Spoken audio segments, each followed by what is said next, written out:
Do you believe the United States acted in legitimate self-defense?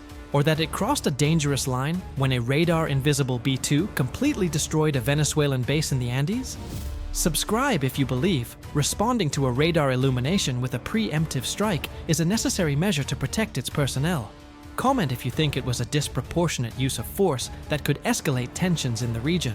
What you're about to hear is not a simple military incident, but an operation that ignited a global debate about provocation, defense, and technological supremacy. Who is truly in the right? At 2:45 a.m.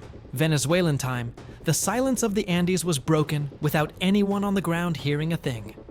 From more than 12,000 meters above, a B-2 Spirit strategic bomber slowly opened its internal bays with a mechanism so discreet it barely produced a metallic whisper.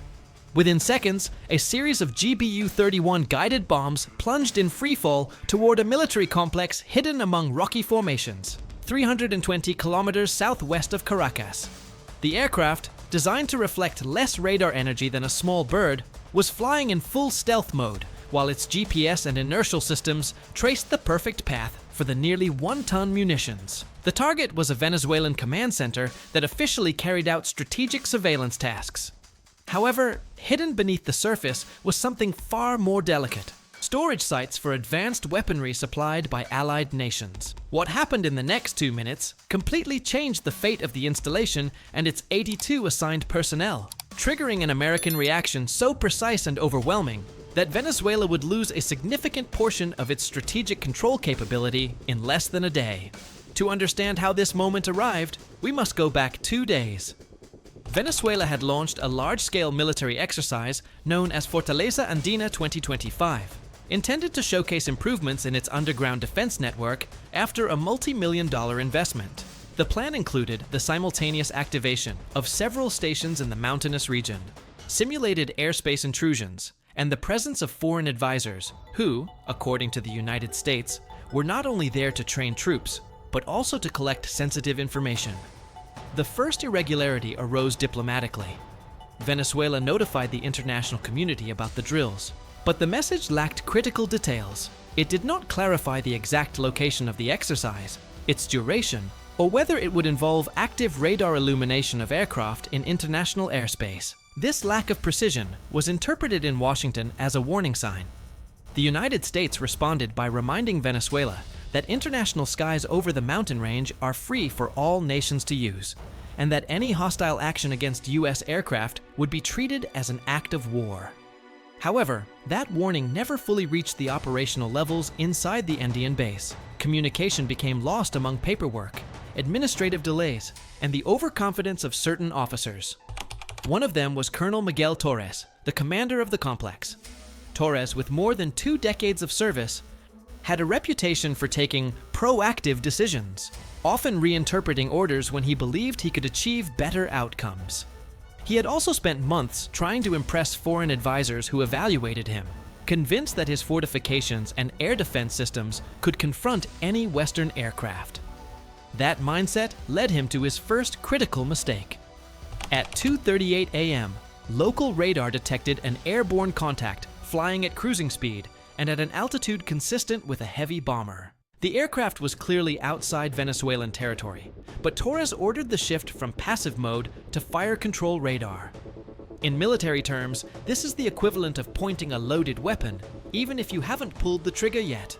The electromagnetic emission reached the B-2, automatically triggering the aircraft's internal alarms. Inside the cockpit, Major Ethan Carter saw his warning system identify a hostile radar linked to S-400 platforms, illuminating him from the south. He checked his position, still in international airspace. However, he knew that such radar modes are used exclusively to prepare a missile launch. He transmitted a warning over the international frequency and deployed electronic countermeasures. This created multiple false echoes on Venezuelan screens, but also convinced Colonel Torres that the B-2 was engaging in offensive maneuvers. From that point on, logic collapsed. Torres attempted to contact the regional command to request authorization to fire, but interference, possibly caused by outdated equipment and electromagnetic saturation, made communication impossible. After 3 failed attempts, he mistakenly concluded that the silence amounted to tacit approval. Under pressure, with foreign advisors watching his every move, and convinced that he was defending national airspace, he gave the order to attack. The system operator, despite hesitating when she saw that the target was still beyond the border, executed the protocol. Within seconds, the computer confirmed a viable shot with a high probability of impact. The sequence completed, and the bombs were released. What followed was devastating. The first bomb penetrated dozens of meters into the rock before detonating, collapsing subterranean tunnels and causing a tremor that shook the entire mountain.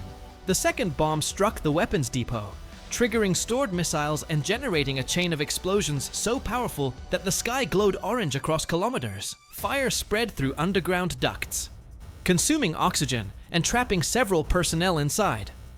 The third bomb destroyed the communications node, severing contact with Caracas.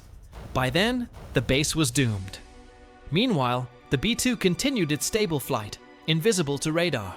Carter verified that all systems were nominal and withdrew in a wide arc toward the north. On the ground, the survivors barely perceived the muffled descent of the bombs before the explosions transformed the complex into a field of ruins. The shockwaves caused landslides, forest fires, and the total destruction of buildings, hangars, antennas, and electronic systems. American satellites confirmed minutes later that the base had been almost entirely erased, leaving only craters and scorched debris. Hours later, when Venezuelan rescue teams managed to approach, they found a desolate landscape, collapsed tunnels, destroyed vehicles, antennas reduced to scrap, and hallways filled with smoke. The few survivors described complete chaos, but the most revealing part came afterward. US intelligence later clarified that the existence of the Venezuelan base had not been a sudden discovery, but the result of several days de analysis constante. Everything began when orbital satellites detected unusual thermal signatures deep within the mountain range, patterns of heat that did not match civilian activity and suggested continuous underground operations. Shortly after, high-altitude reconnaissance drones conducted additional passes over the region, confirming the presence of heavy equipment, concealed structures, and nighttime vehicle movements that appeared coordinated rather que aleatorios. As analysts reviewed these findings, intercepted encrypted communications added another layer of concern. References to foreign advisors assisting Venezuelan personnel, mentions of specialized technical teams on site, and coded phrases hinting at the storage of short-range ballistic systems suggested that the installation might be more than a simple command facility. Taken together, these elements pushed the Pentagon to elevate its alert level and prepare contingency options should the situation escalate into open hostility. That escalation arrived the moment the B-2 Spirit was illuminated by a fire control radar system. In military terms, such illumination is not a routine action. It signals that a weapon system is actively tracking a target and is capable of engaging it. For US command, this was interpreted as a direct threat and the threshold at which a pre-planned response became authorized. The attack itself lasted only a few minutes, but the aftermath extended for hours. The explosions triggered secondary shocks across the mountains, causing tremors that destabilized nearby slopes. Fires spread through vegetation and ventilation tunnels, and landslides buried sections of the facility. By the time the dust settled, an installation that had required years of planning, massive engineering work, and significant financial investment had been reduced to debris. In hindsight, the catalyst for the entire crisis was a sequence of misjudgments. Hurried decisions at the operational level, gaps in communication between military and diplomatic channels, and an excessively rigid interpretation of defensive protocols. What began as an ambiguous diplomatic notice evolved into heightened surveillance, revealing the hidden base, which then set the stage for the rapid military response.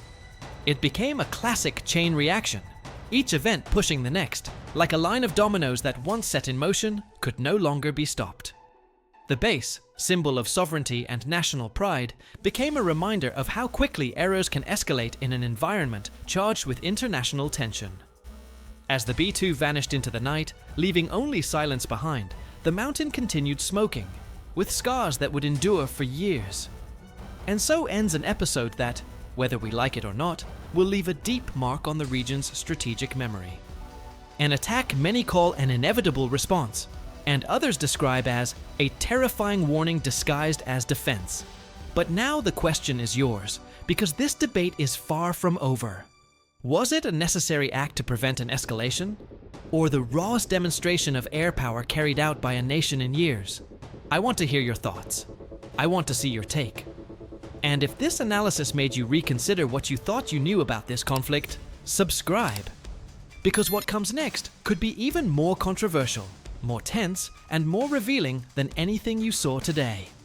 See you in the next video, where once again, reality outperforms any script.